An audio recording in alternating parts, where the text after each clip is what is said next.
예, 안녕하십니까? 2021년도 훈련 수요 추정 방법에 대해서 설명드리겠습니다.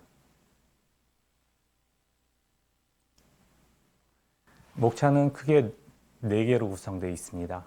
첫 번째, 직업훈련 사업 체계. 두 번째, HRDnet DB의 구성. 세 번째, 양성훈련 수요 개념 및 추정. 네 번째, 향상훈련 수요 개념 및 추정 방식입니다. 첫 번째, 직업훈련 사업 체계입니다. 크게 그 직업훈련 대상별 구분을 하면 재직자 훈련과 실업자 훈련으로 구분을 할 수 있습니다.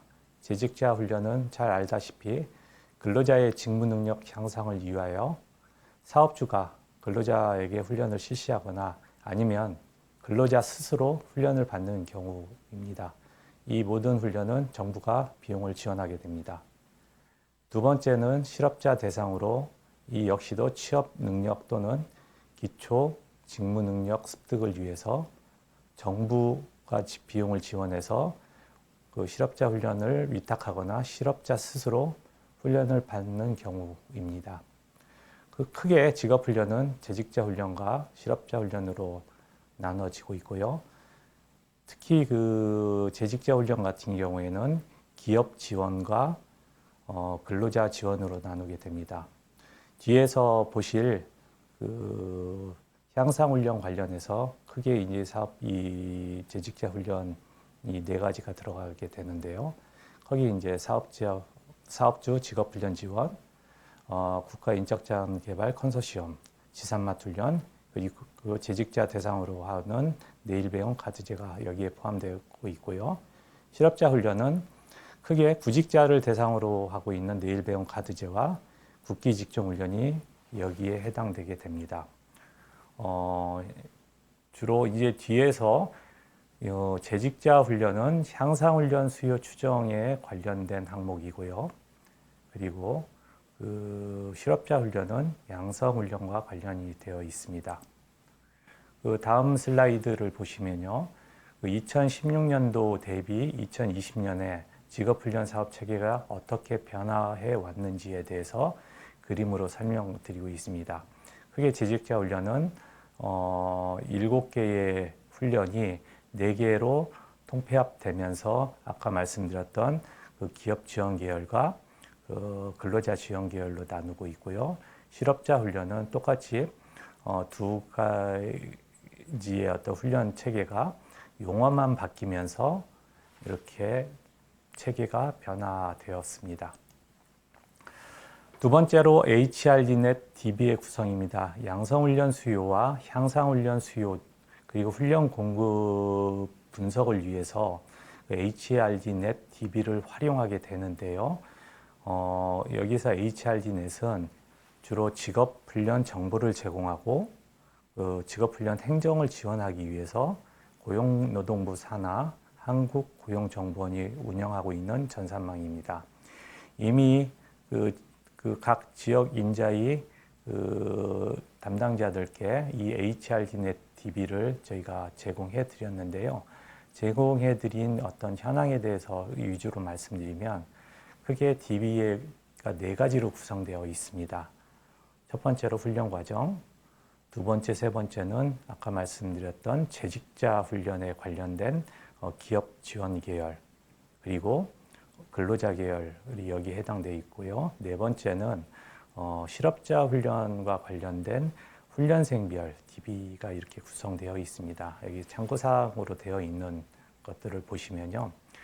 이미 저희가 훈련 종료일자 기준으로 2018년 1월 1일부터 2020년 12월 31일까지 3년간의 그 DB를 제공했고요. 여기에는 훈련 실시 정보가 있는 과정의 하나입니다.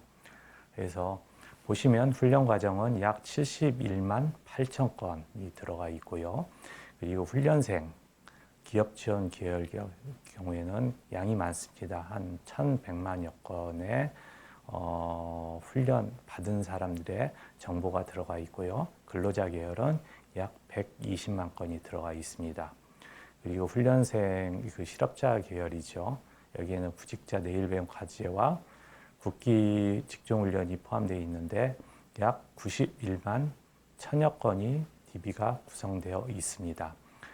아마도 뒤에서 다시 설명을 드리겠지만 그 첫 번째 훈련 과정 DB와 두 번째, 세 번째, 그리고 네 번째 이 DB가 서로 연계돼 가지고 그 훈련 참여자의 훈련 현황을 분석하게 되어 있는데요.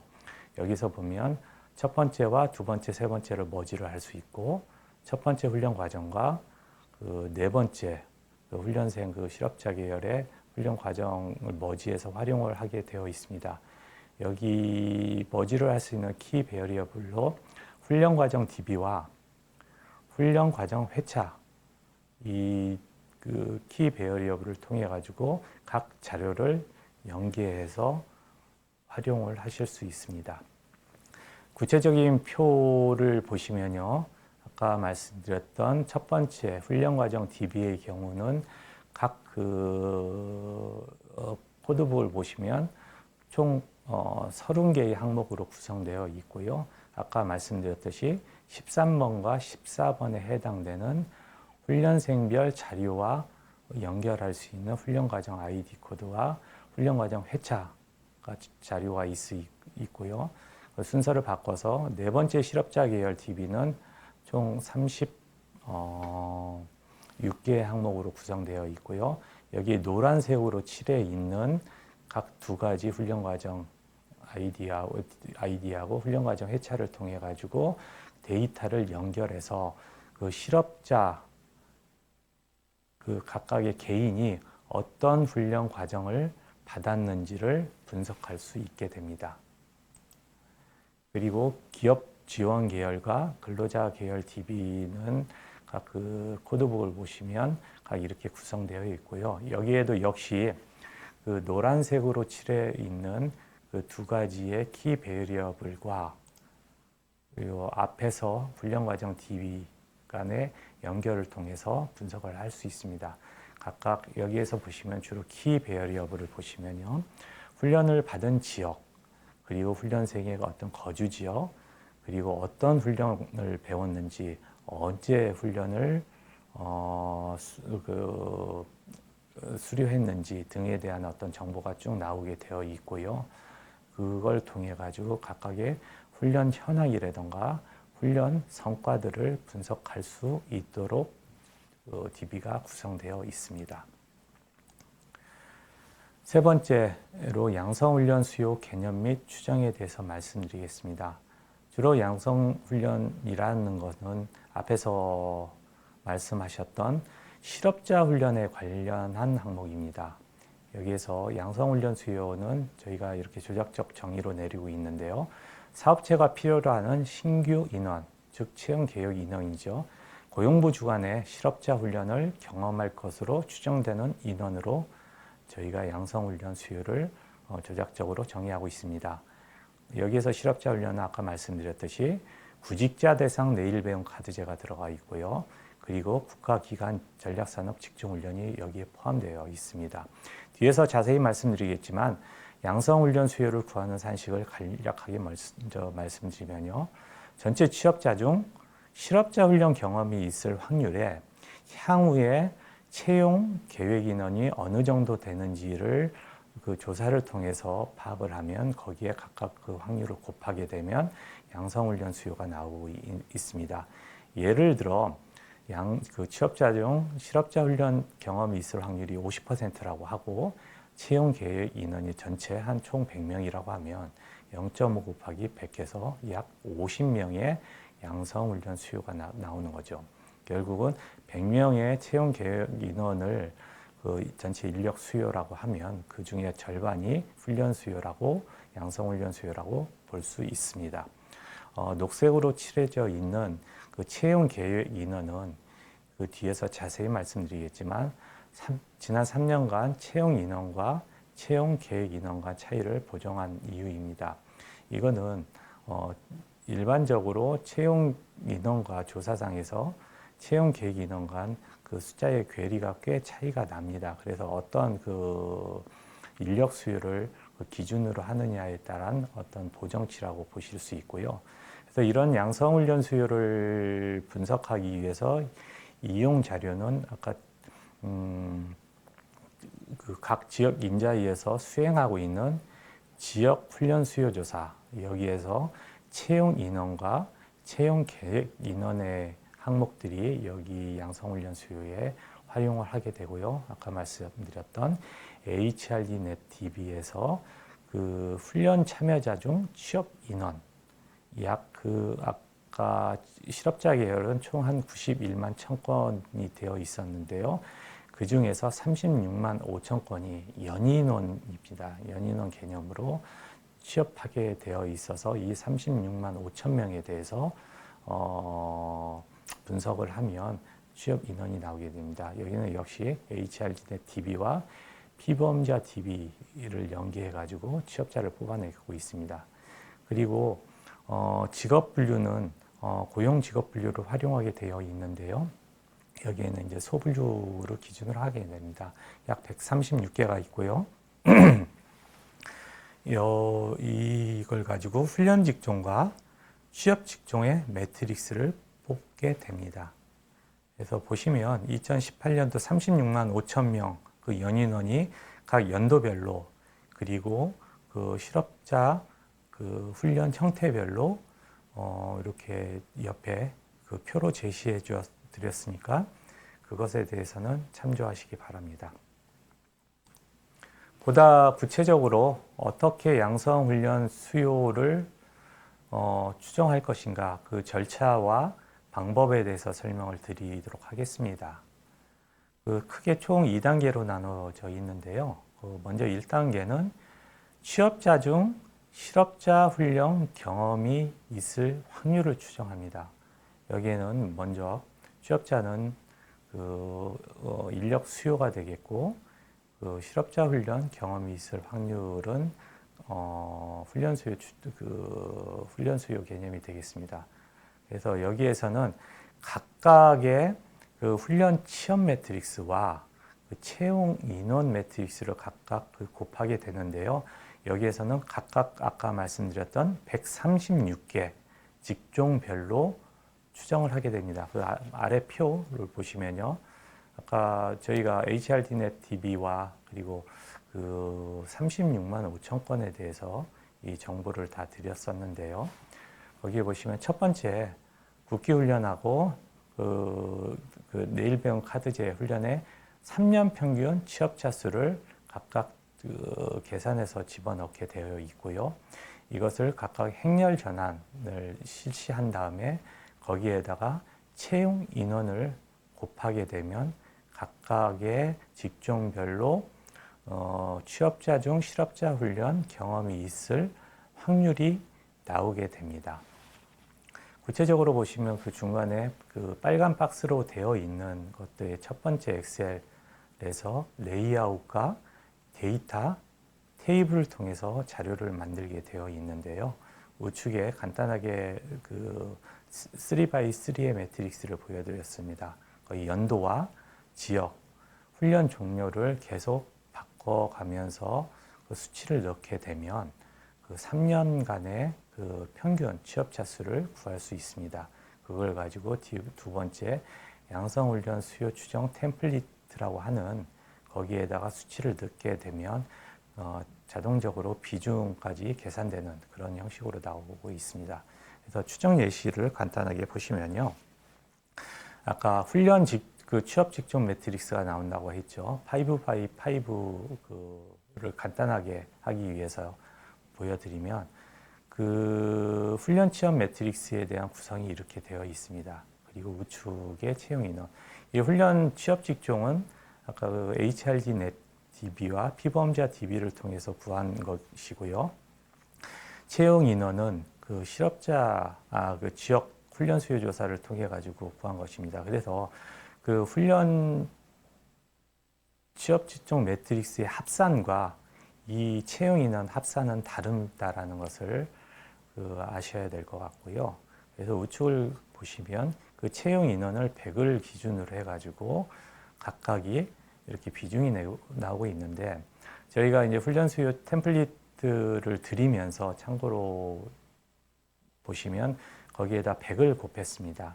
그래서 다시 여기에다 100을 나누시거나 아니면 양성훈련 수요 추정 결과를 총 나오시면 각각 향후에 100을 나눠주면 전체 양성훈련 추정치가 나오게 됩니다.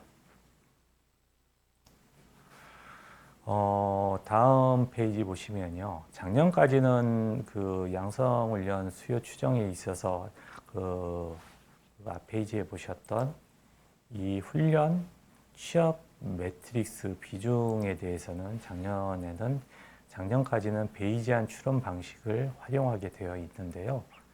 올해부터는 비중 계산 방식으로 바꿨습니다.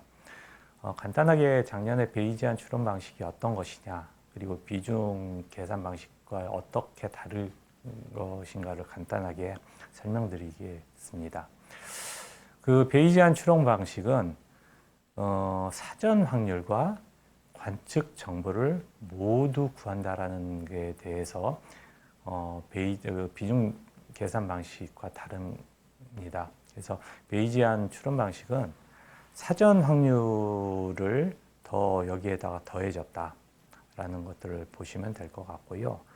그래서 보시면 베이지안 추론 방식과 비중 그 계산 방식에 대해서 저희가 작년도 실적치를 가지고 두 개 지역을 시뮬레이션을 한번 해봤습니다. 그랬더니 그 베이지안 추론 A와 비중 계산 방식 B입니다. 한 이 정도의 격차가 나더라. 그런데 이게 어느 한 방향으로 나오는 거 아닙니다. 뭐 예를 들어 뭐 베이지안이 비중보다 뭐 항상 크다, 작다 이런 한 방향이 아니라 지역에 따라서 그리고 채용 인원과 채용 계획 인원, 양성훈련 수요를 추정하는 데 포함되어 있는 변수의 어떤 크기에 따라서 각각 다르게 나온다라는 겁니다. 이런 차이가 보시면 주로 베이지안과 비중 계산 방식의 크게 차이에서 나타나는 사전 확률 이 부분이 포함되느냐 안 포함되느냐에 따라서 그 차이가 발생하게 된다라는 것을 말씀드리겠습니다. 근데 지금까지 왜 베이지안 추론 방식과 비중 방식 그런 것들을 어떤 방식을 활용하여 추정하느냐 보다 그 앞서서 여러 가지 양성훈련 수요 추정에 있어서 여러 가지 제약들이 나타나고 있는데요. 이런 부분들이 어떤 추정 방식의 어떤 그런 선택보다는 이런 제약이 더욱더 그 양성훈련 수요의 규모 이런 거에 절대적인 영향을 많이 준다라고 봅니다. 여러 가지 요인들을 보시면요. 먼저 훈련 성과, 그 훈련 취업 매트릭스죠. 여기에 이제 지역 훈련 수요 조사 자료가 한 커버리지가 다르다는 겁니다. 즉, 그 훈련 성과 자료는 모든 규모, 모든 산업 왜 어떤 그런 취업자들이 다 여기에 포함되어 있는데요. 지역훈련 수요조사에서는 주로 10에서 299인, 물론 어떤 지역은 300인 이상도 있고요. 5에서 9인도 있죠. 이런 그 차이가 나타나게 되어 있고, 산업 같은 경우에는 그 훈련 취업 행렬 같은 경우에는 한국표준산업 분류, 중분류상 총 77개가 있는데 이 77개 산업들이 모두 포함되어 있는 반면에 지역 훈련 수요 조사는 지역마다 다르지만 평균적으로 한 44개 산업들이 이 안에 포함되어 있습니다. 그래서 커버리지 자체가 훈련 취업 행렬이 훨씬 그 채용 인원과 채용 계획 인원보다도 훨씬 크게 됩니다. 이런 그 범위상의 어떤 그 차이가 제약에 존재한다라는 거고, 두 번째는 베이지안 추론의 경우에는 결국은 알파 베타라는 어떤 그런 그 확률을 저희가 분포를 고려해서 봤는데, 여기에서 제시하는 알파는 이제 성공 확률이고요, 베타는 그 실패 확률입니다. 이 알파 값과 베타 값에 대한 어떤 제시 근거의 의미가 이런 그 훈련 수요 추정에 있어서 의미 부여를 하기가 좀 곤란하다라는 겁니다. 그래서 잘 아시겠지만 알파 값을 1로 줬고 베이지안 작년 같은 경우에는 1로 줬고 베타 값을 1000으로 설정해서 들어가 있는데요. 만약에 알파 그 성공 확률과 실패 확률이 잘 모르지만 똑같다라고 했을 때는 알파, 베타 원래 1로 줘야 되고 그리고 다르다라고 했을 경우에는 이 알파와 베타 값을 다르게 되는데 이 알파와 베타 값의 크기를 주는데 큰 어떤 그런 말씀드렸던 그 여러 가지 노동시장적인 어떤 관점에서의 의미를 부여하기 어렵다라는 측면이고요. 거기서 두 번째로는 이제 베타 분포에 대한 어떤 그런 가정 그런 거에 대한 어떤 사전 정보가 충분히 없기 때문에 이것들이 상당히 좀 자의적인 측면이 있었습니다. 그리고 세 번째 같은 경우에는 채용 계획 인원과 채용 인원과 다소 다른 특성이라는 거죠. 아까 말씀드렸던 요 녹색으로 중간에 채용 계획 인원, 그래서 여기 이제 보정한 수치를 활용을 해야 되는 논리가 여기에 들어가겠습니다. 다시 이 페이지로 보시면요.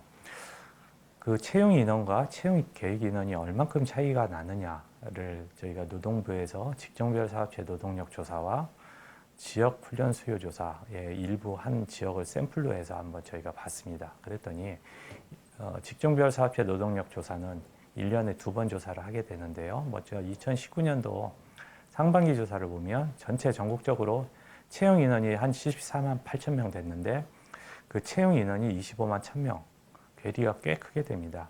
이 2019년 상반기의 채용 계획 인원이 다음 연도 또는 그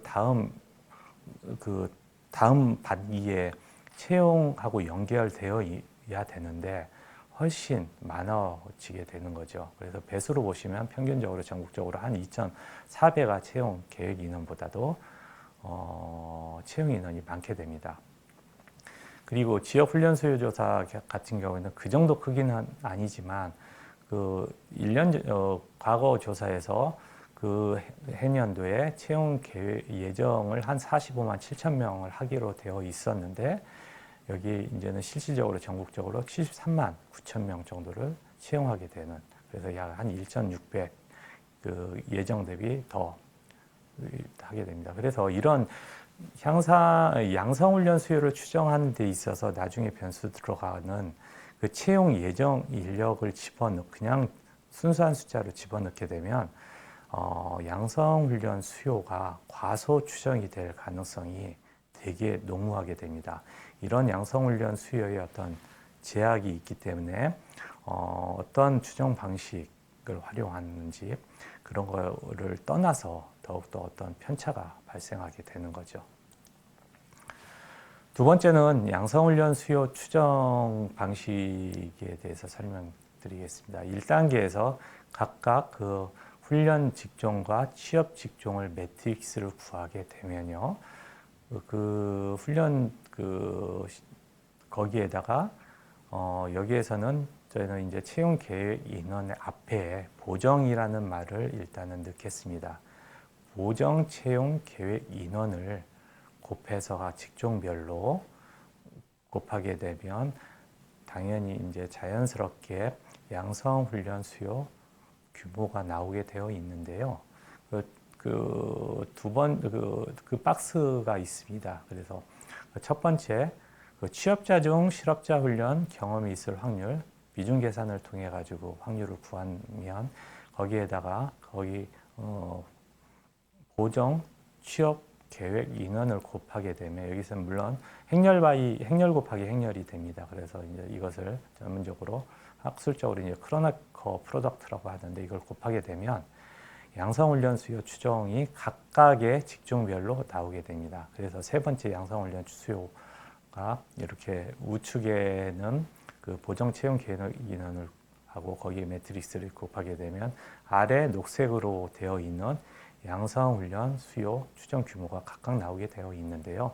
이미 엑셀로 제공해 드렸던 그 양성훈련 수요 추정 템플릿을 보면 크게 1번부터 4번까지의 시트가 되어 있습니다. 그래서 네 번째 보시면 양성훈련 수요 추정 결과가 자연적으로 계산을 통해 가지고 나오게 됩니다. 그리고 예시를 보시면요.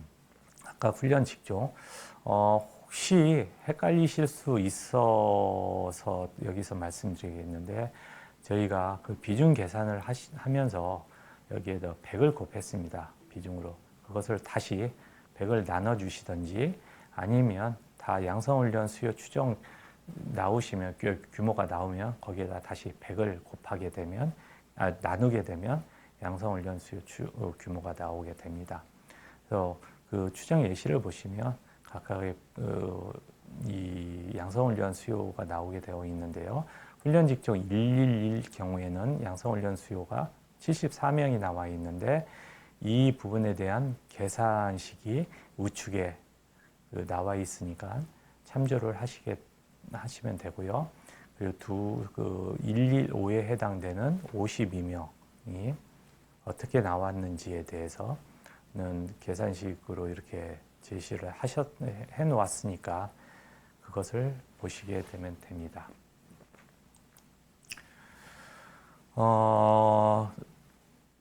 혹시 궁금한 게 그러면 그 채용 계획 인원을 어떻게 보정을 해야 되는지 그 방법에 대해서 간단하게 말씀드리겠습니다.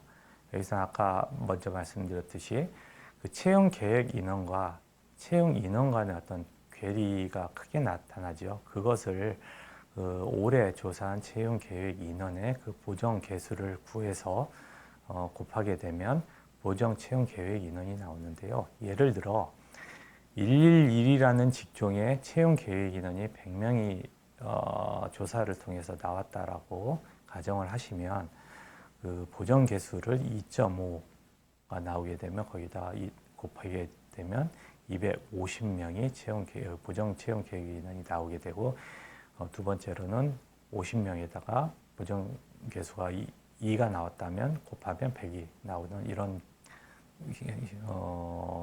그 수치로 이렇게 계산이 되게 되는데요. 그러면 보정 개수는 어떻게 계산되느냐? 여기 보시면 지난 3년간 그 지역 그 훈련 수요 조사를 인력 수요나 훈련 수요 조사를 통해 가지고 아마 데이터를 가지고 계실 텐데요.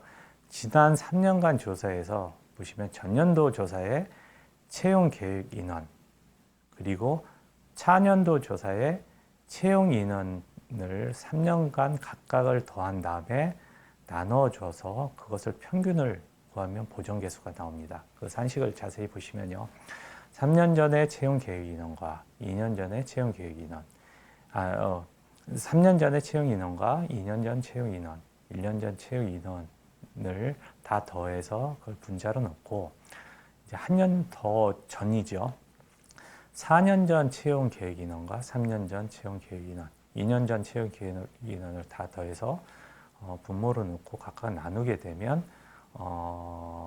각각의 그 직종별로 보정 개수가 나옵니다.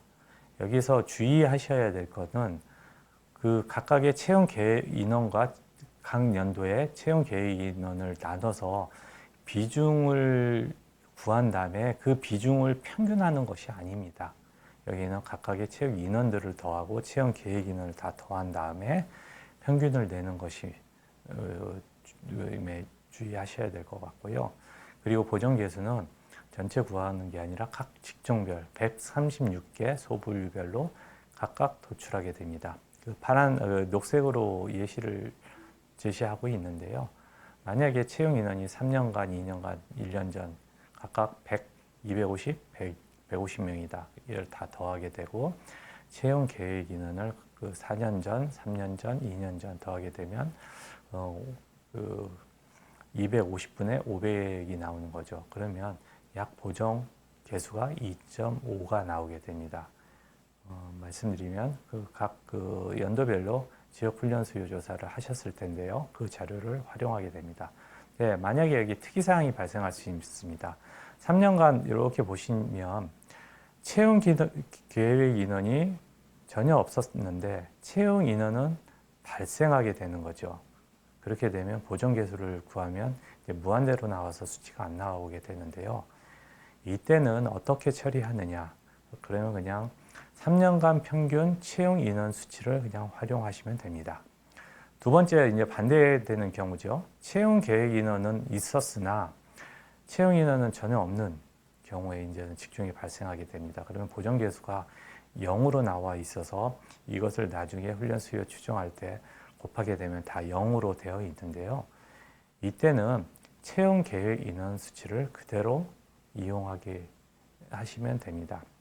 결국은 특이사항에서 보시면 채용 계획 인원이 없거나 또 혹은 채용 인원이 없는 경우에는 있는 경우를 수치를 사용을 해서 활용하게 되면서 결국은 거기에 해당하는 직종의 양성훈련 수요가 발생하게 됩니다. 이상으로 양성훈련 수요 추정 개념 및 추정 방식에 대해서 설명을 드렸고요. 네 번째는 향상훈련 수요 추정 개념 및 그 추정 방식입니다. 이거는 과거 추정한 방식과 거의 동일합니다. 그렇기 때문에 이 부분에 대한 설명은 간략하게 넘어가도록 하겠습니다. 먼저 향상훈련 수요 개념이 무엇이냐? 여기에서는 전적으로 지역훈련 수요 조사 자료를 활용하게 되어 있죠.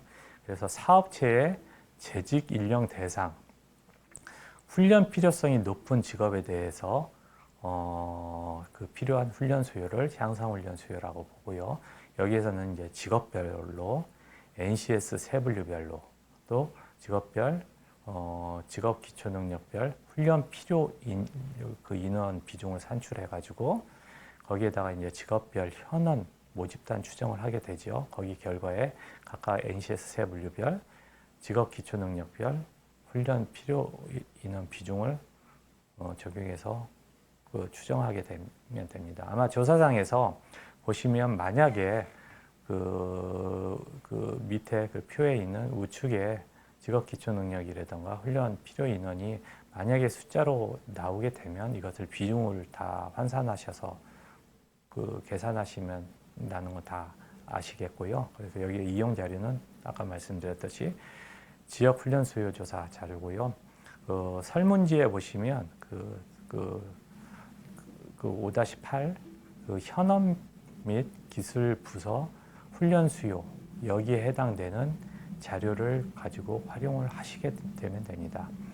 여기에는 크게 고용 직업 분류 캐코지어 소분류 체계와 NCS 세분류 체계를 가지고 좀 추정을 하게 되고요. 구체적으로 추정 절차는 그 실태 조사를 통해 가지고 훈련 필요 인원을 각 직종별로 구하게 되면 여기에다 이제 층별 사후 가중치를 곱하게 되죠. 결국은 이거는 저희가 전체 그 표본 틀에서 조사를 하게 되면 거기다 이제 모집단을 추출하기 위해서 가중치를 주니까 자연적으로 나오게 되고 거기에다 이제 조사 여부 반영 가중치를 곱하게 되고요.